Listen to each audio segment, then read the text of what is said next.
श्री शिवाय नमस्तुभ्यम। हर हर महादेव। दोस्तों, जिसकी जिंदगी में कर्जा ही कर्जा डूबा हुआ है, कर्जे में लदा लूम हो और कोई उन्नति हो ही नहीं रही, बहुत कष्ट में हो गए, तो प्रदोष के दिन बेलपत्री के वृक्ष के नीचे दीप लगाएं, शिव जी के मंदिर में जाकर दीप लगाएं और अपने घर के दरवाजे पर दीप लगाएं।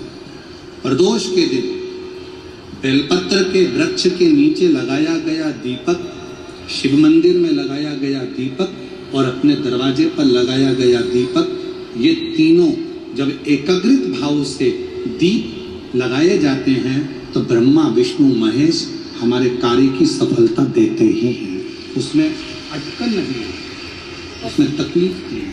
होली का पर्व मना रहे हैं, सब घर से एक लोटा जल, एक लोटा दूध शिवालय जाना है। हमारे पास दूध ले जाने की भी सामर्थ्यता नहीं, हमारे पास दूध ले जाने की भी सामर्थ्यता नहीं। आप कृपा, अगर आपने कथा सुनी होगी रतनगढ़ की, तो रतनगढ़ की कथा में हमने कहा था कि शंकर भगवान को 50 किलो, 2 किलो, 5 किलो, 1 किलो दूध की जरूरत नहीं है। शंकर भगवान को अगर देसी गाय का 2 बूंद दूध भी चम्मच में लेकर भी अगर शंकर जी को चढ़ा दोगे तो शंकर उसको स्वीकार कर लेंगे।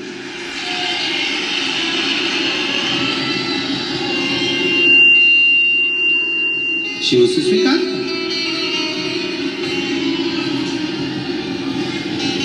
बाबा कुछ नहीं। बच्चा दौड़ कर गया अंदर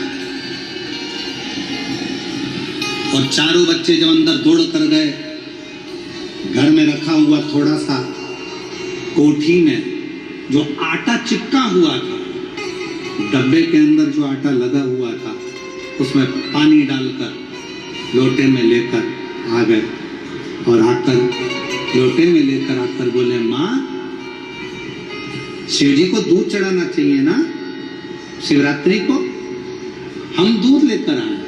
माँ ने जैसे ही बच्चों के हाथ में दूध देखा, पूछ ये दूध कहां से? बच्चों ने कहा, माँ आटे के डब्बे में पानी डालकर उसको घोल कर लेकर। माँ शिव जी से कहती है, बाबा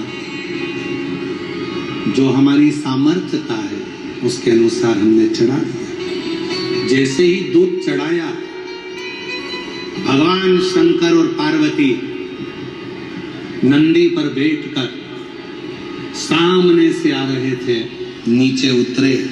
पार्वती जी ने बूढ़ी का रूप लिया, सिर पे लंबी सी बिंदी, नासिका से लेकर शिखा तक मां पार्वती के सिंदूरा भरा हुआ था। शंकर भगवान एक बूढ़े का रूप रखकर सिर पे पाग बांधकर साथ में एक गौ माता को लेकर, बहुला को लेकर, गाय को लेकर पहुंच गए। दस्तक दी, दरवाजा बजाया, रामनाथ, ओ रामनाथ। रामनाथ ने दरवाजा खोला। तुम कौन हो? रामनाथ, भूल गया? तेरे पिताजी का मैं मित्र हूं और तेरे पिताजी ने मेरे पास में थोड़ा सा धन रख दिया था, थोड़ी सी दौलत रख दी थी और उसके प्राण तुझे याद है? गाड़ी से जाते हुए तेरे पिता के प्राण छूट गए थे। जी, मैं उनका मित्र हूं, उस गांव से आया हूं। तेरे पिता की दी हुई ये गाय और तेरे पिता का दिया हुआ ये धन आज मैं तुझे देकर जा रहा हूं। देकर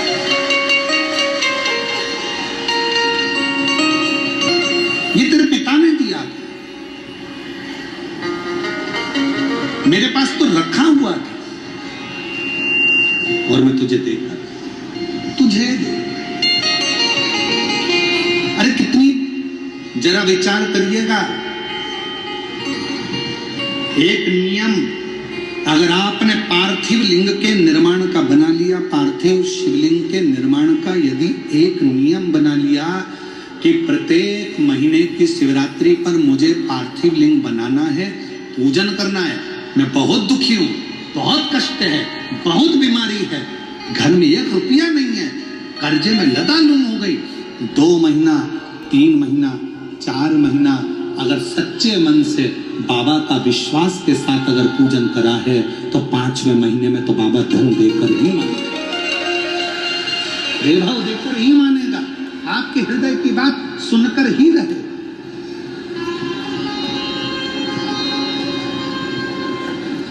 श्रवण करो।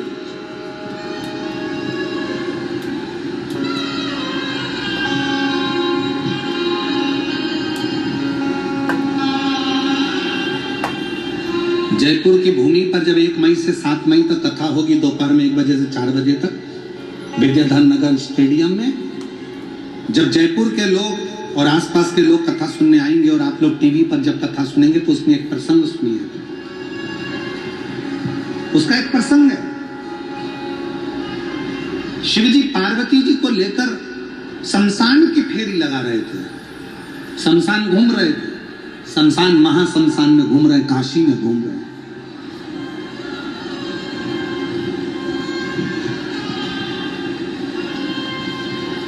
और एक छोटा सा बच्चा अभिमन्यु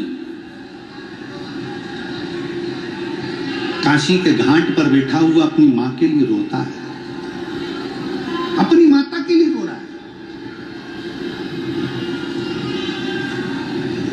गंगा नदी की रेत पत्थर पर रखकर अपनी मां का पुतला बनाकर उससे पूछ रहा है, मां तू कब आएगी? और मां नहीं है, मां मर चुकी है, मां के प्राण छूट चुके हैं।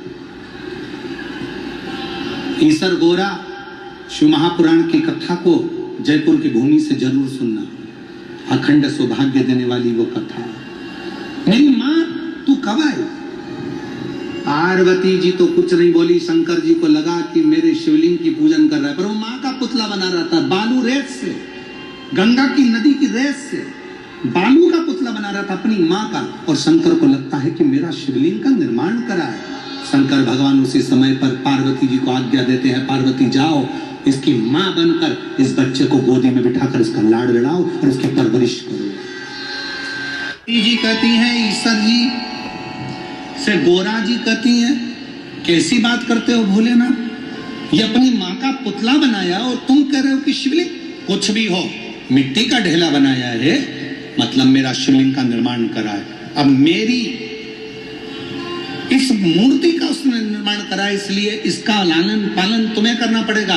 पार्वती जी उसकी मां का रूप रख कर जाती हैं, गौरा उसका मां का रूप रख कर जाती हैं और बच्चे का अभिमन्यु का पालन पोषण करती हैं। बच्चा जब बड़ा हो जाता है तब माता उसका सारा वैभव देकर, संपदा देकर पुनः कैलाश धाम पर आकर विराजमान हो जाती हैं। वो ईश्वर जी और गौरा जी की कथा है,